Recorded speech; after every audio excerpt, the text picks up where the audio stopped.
નમસ્કાર, બેનિફિટ ન્યૂઝમાં આપનું સ્વાગત છે। હું છું વિપુલ પંડ્યા।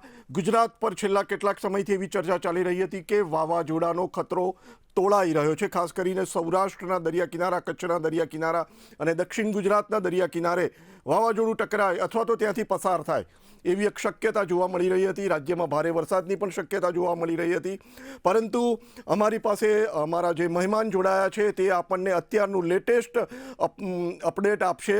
વિશાલભાઈ પાનસુરિયા અમારી સાથે જોડાયા છે, જે હવામાન નિષ્ણાત છે અને તેમની આગાહી એકદમ સચોટ હોય છે। વિશાલભાઈ, બેનિફિટ ન્યૂઝમાં આપનું સ્વાગત છે। શું લેટેસ્ટ અપડેટ છે વાવાઝોડાને લઈને? હાલમાં સોશિયલ મીડિયામાં ઘણી અફવાઓ ચાલી રહી છે કે જી ગુજરાતમાં વાવાઝોડું ટકરાશે, તો હું તમને જણાવવા માંગુ છું કે આવી હાલ કોઈ પણ શક્યતાઓ બનેલી નથી। જી અરબી સમુદ્રમાં જે સિસ્ટમ રહેલી હતી તે સિસ્ટમ હાલ મુંબઈ પાસે, ગોરેગાંવ પાસે અંદર સમુદ્રની મહારાષ્ટ્રની અંદર જતી રહી છે, બિલકુલ એટલે ગુજરાતમાં હાલ એ સિસ્ટમ આવવાની કોઈ શક્યતા નથી અને તે સિસ્ટમ વાવાઝોડા કેટેગરી સુધી પણ મજબૂત બને તેવી હાલ શક્યતા બનેલી નથી। બરાબર છે। તો વિશાલભાઈ, હવે ગુજરાત પર વાવાઝોડાનું કોઈ ખતરો ખરો આપની દ્રષ્ટિએ? ના, હવે કોઈ પણ ગુજરાતમાં વાવાઝોડાનો ખતરો નથી।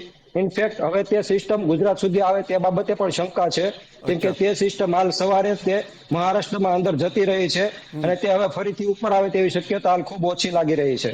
ઓકે વિશાલભાઈ, આના લીધે જે મહારાષ્ટ્ર તરફ જે સિસ્ટમ ગઈ છે તો ગુજરાત પર જે ભારે વરસાદનું એક આગાહી હતી 7 દિવસ, હવે એ વરસાદની આગાહી ખરી કે પછી ચોમાસું વિધિવત રીતે પ્રારંભ થઈ જશે આગામી અઠવાડિયામાં?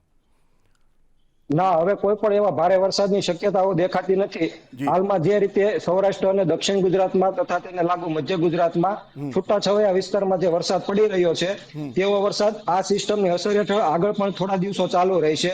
બરાબર 28 થી 30 તારીખ સુધી આ રીતે વરસાદ ચાલુ રહેશે, જે બરાબર આપણે પ્રી મોન્સૂન વરસાદમાં ગણવામાં આવે છે અને બિલકુલ સત્તાવાર રીતે હજુ ચોમાસાનું આગમન થતા થોડા દિવસોની વાર લાગશે, કેમ ઓકે કે અરબી સમુદ્રની આ સિસ્ટમ ગયા બાદ અરબી સમુદ્ર થોડો નિષ્ક્રિય બનશે, તેના બિલકુલ લીધે ચોમાસું થોડુંક બ્રેક સમય આવશે, ઓકે એટલા માટે ગુજરાતમાં ચોમાસાને હજુ સમય લાગશે। જી, આપની દ્રષ્ટિએ ગુજરાતમાં 10 તારીખ પછી વરસાદ આવે એવી શક્યતા ખરી? ચોમાસું શરૂ થાય એવી? હવે એક સિસ્ટમ ગયા બાદ અરબી સમુદ્રને ફરી સક્રિય થતા થોડોક સમય લાગતો હોય છે। જી આપણને આશા છે કે 10 થી 15 જૂન આજુબાજુ ફરીથી અરબી સમુદ્રમાં કરંટ જોવા મળે અને ચોમાસું ફરીથી સક્રિય થઈ જાય। હાલમાં મહારાષ્ટ્ર સુધી ચોમાસું ઝડપથી આગળ વધે તેવી સારી શક્યતાઓ છે, પરંતુ ત્યારબાદ ગુજરાત સુધી ચોમાસું આવતા પણ ફરી થોડો વિલંબ લાગી શકે છે। ઓકે વિશાલભાઈ, એક છેલ્લો પ્રશ્ન આપને કે ખેડૂતોને હવે શું સલાહ આપશો આપ?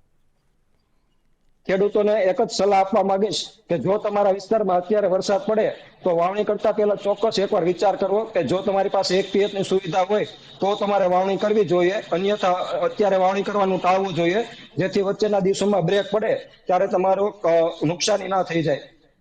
જી બિલકુલ। અને એક બીજી પણ વિશાલભાઈ આગાહી છે કે 28 પછી બંગાળની ખાડીમાં પણ એક વાવાઝોડું ઉદ્ભવ થવાનું છે, તો એની કોઈ શક્યતા ખરી?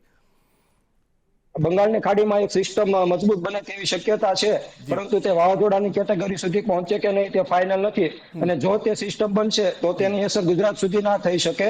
તેની બિલકુલ અસર પૂર્વોત્તર ભારતના રાજ્યોમાં થતી હોય છે। સામાન્ય રીતે મે મહિનામાં બંગાળની ખાડીમાં કોઈ સિસ્ટમ બનતી હોય તો તે ગુજરાત સુધી આવતી નથી। જૂન, જુલાઈ, ઓગસ્ટ, સપ્ટેમ્બર મહિનામાં બંગાળની ખાડીમાં બનતી સિસ્ટમો ગુજરાત સુધી અસર કરતી હોય છે। જી વિશાલભાઈ, ખૂબ ખૂબ આભાર। અને વિશાલભાઈના જણાવ્યા મુજબ અને એમનો જે અભ્યાસ છે તે મુજબ ગુજરાત પરથી વાવાઝોડાનો ખતરો ટળી ગયો છે। આ જે વાવાઝોડું જેને શક્તિ નામ આપવામાં આવ્યું હતું શ્રીલંકા દ્વારા, તે હવે મુંબઈ તરફ પડી ગયું છે। આ પ્રકારના સમાચારો નિહાળવા માટે આપ જોતા રહો બેનિફિટ ન્યૂઝ। નમસ્કાર।